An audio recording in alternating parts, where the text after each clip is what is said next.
Yes. And there are different parts to this question.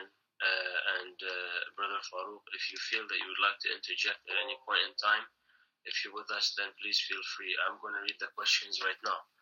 So in Islamic Belief 202, lecture 13, under theory of evolution, yes, you briefly make mention of the ontological argument. I understand cosmological and teleological argument. I read about ontological argument but remain unclear. In addition, from my basic online searching, this argument seems to be debated among non-Islamic individuals. So the questions are like this. Can you kindly help me connect the dots between ontologic, cosmological, and teleological arguments? What hadiths do we have from Ahlul Bayt to inform us about the ontological argument? Jazakumullah khair for your time and energy. Ramadan Kareem for you and your family and all respected members of the KLC and family. Wassalam Farouk. So the two questions are, we can start perhaps with the first one. Can you kindly help me connect the dots between ontological, cosmological, and teleological arguments? Teleological argument is based on the end. So argument from design can be a good case of that.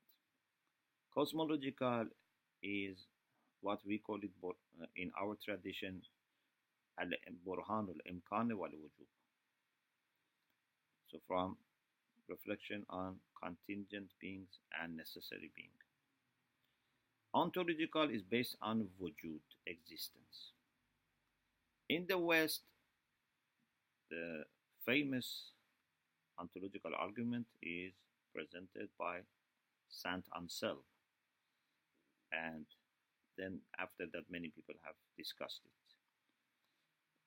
We have Burhan al-Siddiqin by Mullah Sadra, which is not based on wujud wa imkan. He says Burhan al-Siddiqin is greater than wujud wa imkan because it's starting with wajib al-wujud itself, but not by taking for granted that wajib exists, by reflecting on wujud. An absolute wujud, absolute existence is wajib al-wujud, is God. So there are lots of materials that you may find about ontological argument in Western perspective and Islamic perspective, and similarities between the two. Of course, we believe that Mullah Sadra's argument and then other versions of Burhan al-Siddiqin, like the one by Allama Tabatabai, are much more advanced than the one presented by Anselm.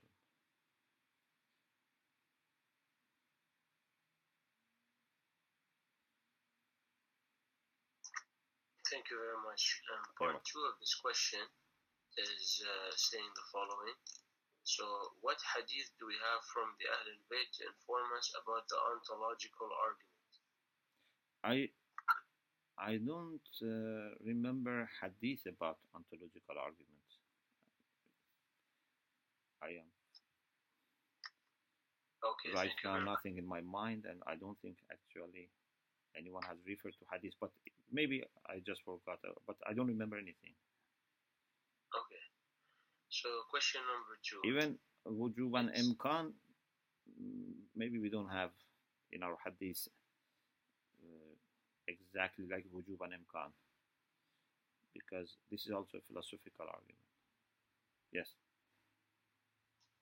We have, for example, some formulations that you can reduce it or explain it by wujub and imkan, but I don't think you find a hadith that directly uses these concepts, philosophical concepts like al-wujub al-imkan. These are later introduced to, later, I don't mean later in time, I mean this is not originated from hadith, but it is a result of intellectual reflection, which is of course agreeable to our tradition. Sheikhna, just a follow-up question here about the ontological argument of the Burhan al-Siddiqin by Mullah Sadra. Yeah. Is there any material where you yourself present this argument in later courses or something Yeah. like this? In the course on philosophy, Okay. Introduction to Philosophy, we explain this. Mhm. There is a book available in English about arguments for existence of God by Ayatollah Jabadi Amuli. I think it's available in English as well. Okay. Yes. Thank you so much. You're welcome. Question number 2. So it goes like this. Salam, dear admin team. Alaikum salam. I have a question for Sheikh, inshallah. In IBS 202, lecture 14, it is stated that Islam managed to stop slavery very early on. Clarification. Why do some scholars still discuss freeing of slaves in the Risala of Islam if Islam managed to stop slavery? Is this stopping of slavery more practical versus legislative? The question is inspired by a discussion with Ahmad, my 9-year-old son. Yes, very good. The compensation, the kafara for certain sins is freeing a slave and sometimes also other things as option. It is true that right now we don't have a slave, but the ruling is there. If at any time in future, again, for example, there would be people who are enslaved, we should try to free them. Plus, this also puts in your mind that how much Islam considers freeing slaves with significance. Maybe today we don't have people who are obviously slaves, but we have many people that are spiritually or intellectually or psychologically enslaved. Actually, maybe we are ourselves also enslaved without knowing. Maybe we are enslaved by shaitan. Maybe we are enslaved by fashions. Maybe we are enslaved by some liberal ideas, and we have to free ourselves. So it is good that it has remained in our culture, so that it reminds us always that we have to be free and we have to free people.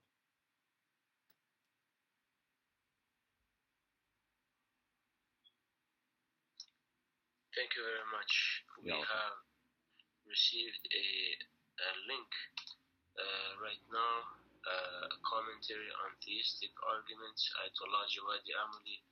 In English, I think this is what you have referred to right now. It's a book? Yes, it's a PDF. Okay. And Sister Fatima Sharif has just shared it with us. May Allah reward her. And inshallah, this is being shared with the community of learners for their knowledge, inshallah. And in the introduction to Islamic philosophy, yes. I think... which lecture?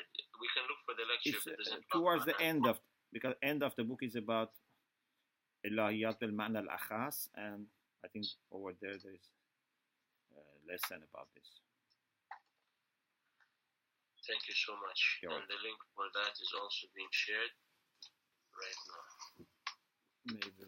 Okay. So, we can perhaps take one more question. So,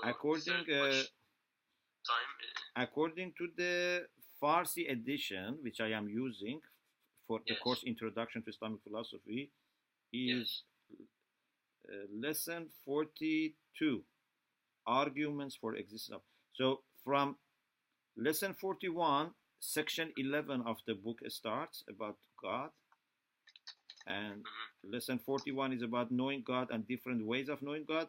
Lesson 42 is about arguments, and there I mentioned Burhan al-Siddiqin and ontological arguments by Ibn Sina and Mullah Sadra. So I look at lesson 41. Yeah, lesson of the book, not lecture. I don't. Maybe the number of lectures is different. Yeah. Yes, lesson 41. 42. 41 is how to know God. 42 are arguments. Okay. All right. This has been shared as well. Okay. So thank you very much. Yeah. One more question for today. As I was reviewing notes from IBS Lecture 13, I noticed this reference. We were also shown a scientific documentary about the theory of evolution and the theory of creationism. Yeah. Where can I find a link to this video?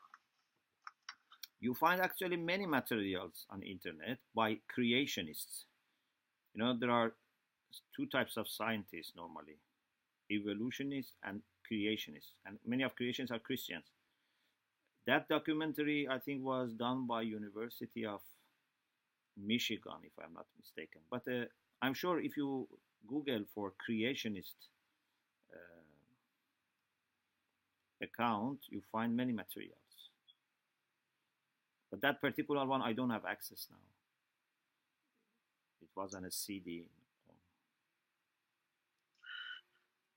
Thanks a lot. Inshallah, we will proceed in this case towards the greetings. There was a number of greetings that were sent